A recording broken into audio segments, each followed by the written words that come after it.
사실 돈을 버는 이유가 쓰려고 버는 거잖아요. 그러니까 돈을 벌면 쓰고 싶고 자랑도 하고 싶고 잘 먹고 뭐 잘난 척도 하고 싶어지는 게 우리예요.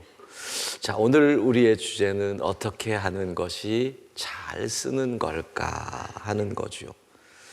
제가 설교를 준비하면서 제게 갑자기 든 의문이, 이 시대에는 왜 그리스도인 가운데서 세계에서 손꼽는 부자가 없을까? 이게 제게 든 의문이었어요. 뭐 고만고만한 부자들은 등장하는데 세계에서 손꼽는 부자는 사우디아라비아의 왕자, 그쪽은 또 무슬림이고 석유 재벌이고 그 다음에 조금 약간 좀 사이코 같은 머스크, 뭔가 좀 정상적이지 않은 이런 사람들이 손꼽히는 부자. 오늘 본문을 보면서 부자가 되지 못하는 이유가 나타나더라고요. 그러면서 동시에 그러면 이러면 부자가 될 수 있겠다 라는 지혜도 주시더라는 거예요. 자, 본문 잠언 30장은 잠언이 솔로몬의 잠언이지만 30장은 아굴이라는 사람의 기록이 담겨 있는 것이고, 이 아굴은 솔로몬 시대의 솔로몬의 참모였다고 하는 사람, 아주 지혜로운 사람으로 알려져서 솔로몬이 국사를 논의하던 사람, 또 이스라엘의 전례로 내려오는 지혜의 문서들, 잠언을 편집한 사람으로 알려져 있는 사람입니다. 그런데 그의 기도 제목이 심상치 않습니다. 평생 기도 제목인 거예요. 죽기 전에 내게 거절하지 마옵소서. 평생 이걸 소원한다는 거죠. 죽기 전에까지라도 어쨌든 이 일이 이루어져야 한다. 근데 그 기도 제목의 내용이 조금 뭐라 그럴까요? 너무 단순하다 그럴까요? 너무 현실적이라고 할까요? 너무 소박하다는 거예요. 그 기도 제목을 오늘 본문을 두 가지를 요약하면 딴 게 아닙니다. 하나는 정직이고 하나는 적당한 재물입니다. 너무 소박하지 않아요? 정직, 하나님 앞에서의 정직, 그래, 그럴 수 있어요. 근데 적당한 재물, 가난도 말게 하시고 부자도 되지 않게 하시고. 야, 이게 도대체, 물론 말씀을 읽고 묵상하면 묵상할수록 하나님 사이즈의 적당이랑 우리 사이즈의 적당이 좀 다르구나 하는 건 느꼈지만, 먼저 생각합니다. 아굴이 부자가 되는 것을 염려합니다. 흔히 말하는, 세상이 말하는 그 부자가 되지 않기를 원합니다. 그 이유를 우리가 봅시다. 30장 9절 상반부 같이 읽습니다. 혹 내가 배불러서 하나님을 모른다. 여호와가 누구냐 할까 하오며. 내가 배부르다는 얘기는 부자가 됐다는 거죠. 배부르고 등 따시게 된 거잖아요. 부유해지니까 하나님을 모른다, 교만해진다는 것, 이해되잖아요. 여러분 주변에서 부유한 사람 가운데서 진짜 끝까지 겸손한 사람 정말 보기 어렵거든요. 겉으로는 아주 겸손한 것 같은데 자신의 민낯이 드러나는 곳에서 그 겸손을 유지하는 분 찾기 어렵거든요. 그러니까 아굴은 지금 내가 부자 되면 하나님 모른다 할 수 있으니 거기서 적당한 재물은 뭐예요? 내가 내 믿음을 고백하고 간직할 수 있는 수준까지의 재물이라는 거죠. 내가 신앙을 지킬 수 있고 겸손을 지킬 수 있는 수준까지의 재물을 달라. 이게 적당한 재물이에요. 재물이 주는 가장 큰 게 뭔 것 같으세요? 저는 그렇게 생각해요. 자유함이라고 생각해요. 왜냐하면 돈이 없으면 걸리는 게 많잖아요. 뭘 하고 싶어도 못해요. 뭔가 이야기를 하다가 멈칫하는 이유는 뭐가 걸려서예요? 돈이에요, 거의. 그렇잖아요. 먹고 싶은 것, 사고 싶은 것, 하고 싶은 것, 쉬고 싶은 것, 돈 때문에 다 문제가 되는 거죠. 돈이 우리에게 자유함을 주는 거 맞거든요. 근데 돈이 없으면 어떻게 돼요? 그래서 아굴이 염려하잖아요. 내가 가난하면 혹시나 도둑질 할까? 그래서 하나님의 영광을 가리울까? 그래서 가난해도 안 되는 거예요. 부유하면 하나님 없다 할까 봐. 그래서 내가 감당할 수 있을 만큼 주십시오. 그러니까 돈의 문제는 돈이 주는 자유함을 누리려다가 조금만 더 많으면 더 자유할 것 같거든요. 그러니까 조금 더 하다가 결국은 돈의 노예가 되는, 돈이 자유를 주는데 결국은 돈의 노예가 되는 이 모순이 있다는 겁니다. 또 돈이 우리에게 주는 또 하나의 것은 자신감입니다. 돈 있는 사람들은 당당합니다. 부자 만나는데 추리닝 입고 나와도 상관없는 겁니다. 내가 돈이 많은데 내가 쟤한테 밀릴 게 뭐야, 이렇게 생각하는 거죠. 일하고 싶으면 일하고 일하기 싫으면 그만두고, 이 자신만만함. 그러니까 돈이 있었으면 저도 담임 목사 벌써 몇 번 그만두었을 수도 있겠다, 이런 생각을 합니다. 굳이 이렇게 열심히 할 이유가 있나, 이런 생각이 드니, 그러니 하나님이 제게 재물을 안 주시는 거죠. 근데 자유, 내 마음대로 할 수 있는 것, 자신만만함, 내 멋대로 할 수 있는 것, 이게 결국 뭐예요? 교만이잖아요. 교만. 그러니까 어느 사이에 당당한 내 자신을 자랑하다가 돈이 없으면 자신감이 사라지는 거예요. 그러니까 돈에 매여 있는 거죠.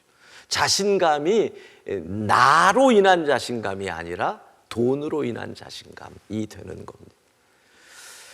우리 주님의 비유 가운데 한 부자의 외침이 떠오르는 순간이죠. 부자라서 자신 있게 이렇게 외칩니다. 누가복음 12장 19절 같이 읽습니다. 내가 내 영혼에게 이르되 영혼아 여러 해 쓸 물건을 많이 쌓아두었으니 평안히 쉬고 마시고 즐거워하자 하리라 하니. 이 교만함은 어디서 나왔을까요? 돈 때문이에요. 어떻게 감히 지가 영혼에게 딜을 걸어요? 영혼은 자기 게 아니잖아요. 이 사람의 문제는 뭐예요? 이 자신감은 뭐예요? 돈이에요, 돈. 그 돈을 내가 이루었다 생각하는 거잖아요. 내 노력으로 부자가 됐다고 생각하잖아요. 믿음의 사람들이 이야기들을, 책들을 보면 이렇게 된대요. 한 100억 정도의 부자일 때는 가용할 수 있는, 부동산 빼고예요.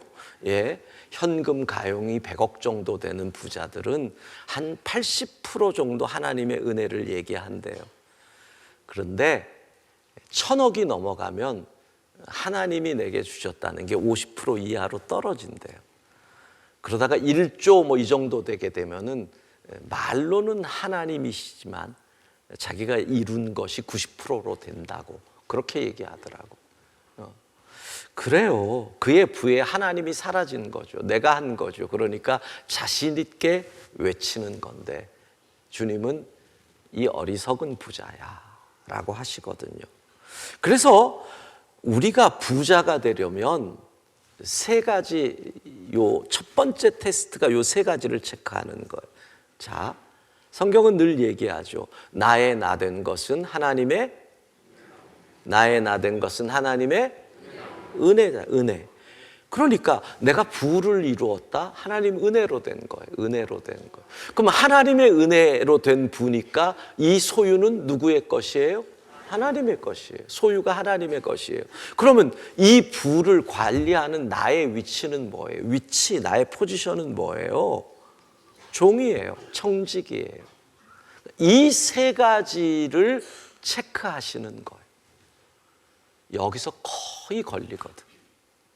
여기서 거의 걸려요. 그래서 그리스도인들 가운데 고만고만한 부자가 나오는데 그 이상으로 나가지 못하는 이유가 거기서 어느 순간 내 거 내 마음대로 이렇게 되는 거죠.